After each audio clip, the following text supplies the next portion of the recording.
Hi అండి, నమస్తే. మీలో ఎంతమందికి ఈ వంకాయ పచ్చడి ఇష్టమో నాకు కిందన కామెంట్స్లో పెట్టండి. నాకైతే చాలా చాలా ఇష్టం అండి. సింపుల్గా చేసేసుకోవచ్చు ఈ వంకాయ పచ్చడి. మీరు కూడా చేసుకోవచ్చండి. దానికోసం అలా పెద్ద సైజు వంకాయని తీసుకొని ఆయిల్ తీసుకొని వంకాయ చుట్టూతా రాసుకొని డైరెక్ట్గా స్టవ్ మీద ఫ్లేమ్ మీద పెట్టి బాగా కాల్చుకోవాలన్నమాట. 4 పక్కల బాగా కాలాలండి. ఈ వంకాయ రుచి బాగా కాలితేనే వస్తుంది. ఆయిల్ మీరు అప్లై చేశారు కాబట్టి ఆ వంకాయకి లోపల మాడిపోతుంది అనే భయం అయితే అవసరం లేదు. అలా బాగా కాలిన వంకాయని తీసుకొని వాటర్లో వేసుకొని కాసేపు ఉంచుకున్న తర్వాత పైన తొక్కంతా తీసేసుకొని దానికున్న నారల్ని కూడా తీసేసుకొని బాగా మెదిపి పక్కన పెట్టుకోవాలన్నమాట. ఇక్కడికి ఒక ప్రాసెస్ అయిందండి. ఇప్పుడు కళాయి పెట్టుకొని ఆయిల్ వేసుకొని హీట్ అయిన తర్వాత పొట్టు తీసేసిన వెల్లుల్లిపాయలు ఉంటాయి కదా, అవి వేసుకోండి.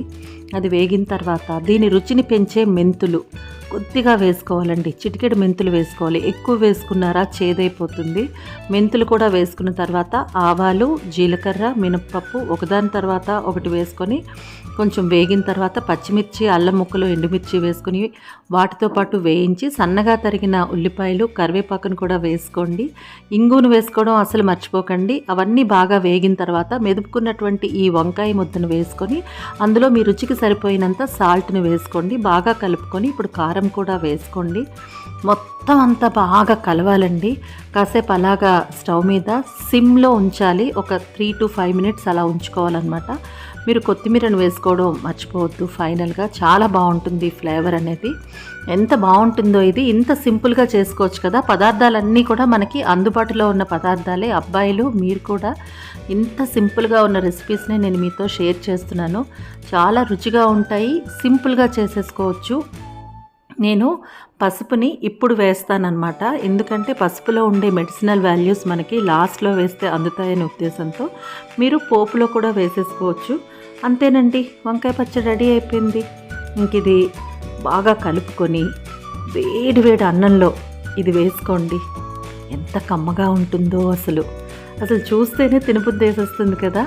కొంచెం నెయ్యి చుక్కలు దాంట్లో యాడ్ చేయండి. నెయ్యితో కలిపి వేడివేడి అన్నంలో ఈ వంకాయ పచ్చడిని కలుపుకొని తింటే మళ్ళీ మళ్ళీ తింటామంటారండి. మీరు ట్రై చేయండి. మీకు ఎలా వచ్చింది అన్నది నాకు కామెంట్ సెక్షన్లో పెట్టి చెప్పడం అస్సలు మర్చిపోకండి.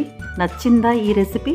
మరి వీడియోకి లైక్ పెట్టేసేయండి. అలాగే మరెన్నో మంచి వీడియోస్ శ్రీలు టీవీ నుంచి మీకు రావాలంటే శ్రీలు టీవీని సబ్స్క్రైబ్ చేసి పక్కనే వచ్చిన బెల్ ఐకాన్ క్లిక్ చేసి ఆల్ అనే ఆప్షన్ మీద క్లిక్ చేస్తే మీకు నేను ఏ రెసిపీ పెట్టినా వీడియో పెట్టినా నోటిఫికేషన్ అయితే వచ్చేస్తుందండి. సరేనా? బాయ్. Thank you.